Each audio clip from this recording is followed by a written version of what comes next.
இந்த நாட்கள் பிறந்த குழந்தைகளுக்கு முருகனின் 100% அருள் இருக்கும். நீங்க கேட்கலாம், மற்ற நாட்களில் பிறந்த குழந்தைகளுக்கு முருகனின் அருள் இருக்காதப்போ?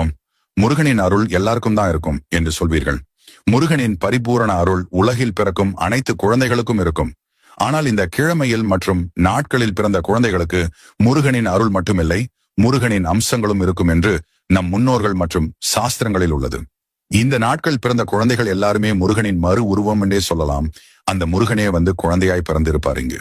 உங்கள் குழந்தைகள் இல்லை, நீங்கள் இந்த கிழமையில தான் பிறந்திருக்கிறீர்கள் என்றால் எங்கள் பொதுநலம் கமெண்ட்ல சொல்லிட்டு அப்படியே சப்ஸ்கிரைப் செய்து கொள்ளுங்கள் எங்கள் சேனலை.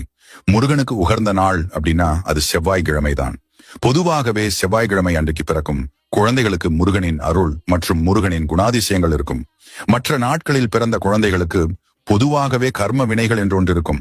அது முருகனுக்கு விரதம் இருந்து வேண்டி வழிபட்ட பின்பே நீங்கி செல்லும். நம் கர்ம வினைகள் நம்மை நீங்கி செல்லும் போதுதான் முருகனின் முழு அருள் நமக்கு கிடைக்கும். ஆனால் செவ்வாய்க்கிழமைகளில் பிறந்த குழந்தைகளுக்கு அந்த கர்ம வினைகளை முருகன் நீக்கி பிறக்கும் போதே முருகனின் அருளில் தான் பிறக்க வைப்பான். அதுவும் செவ்வாய்க்கிழமை விசாகம் நட்சத்திரத்தில் பிறந்த குழந்தைகளுக்கு எல்லாம் முருகனின் முழு அருள் இருக்கும். சஷ்டி தினங்களில் வரும் செவ்வாய்க்கிழமை மற்றும் அதே நாளில் விசாகம் நட்சத்திரத்தில் பிறந்த குழந்தைகளுக்கு எல்லாம் முருகனின் முழு அருள் இருக்கும். கார்த்திகை மாதத்தில் வரும் செவ்வாய்க்கிழமை, தை மாதம் வரும் செவ்வாய்க்கிழமை, இதில் பிறக்கும் குழந்தைக்கும் முருகனின் முழு அருள் இருக்கும். இவர்கள் வாழ்வில் முருகனின் அருளால் சிறந்து விளங்குவார்கள், படிப்பில் உயர்ந்து வருவார்கள். இவர்களால் பணம் வரவு நன்றாக இருக்கும். இந்த நாட்களில் பிறந்த குழந்தைகள் முருகன் அம்சத்தில் தான் இருப்பார்கள். இவர்கள் பேச்சு தோரணை அனைத்திலும் நீங்கள் முருகனை காணலாம். இந்த நாட்களில் பிறந்த குழந்தைகள் அனைவருமே முருகனின் மறு உருவங்கள் தான்.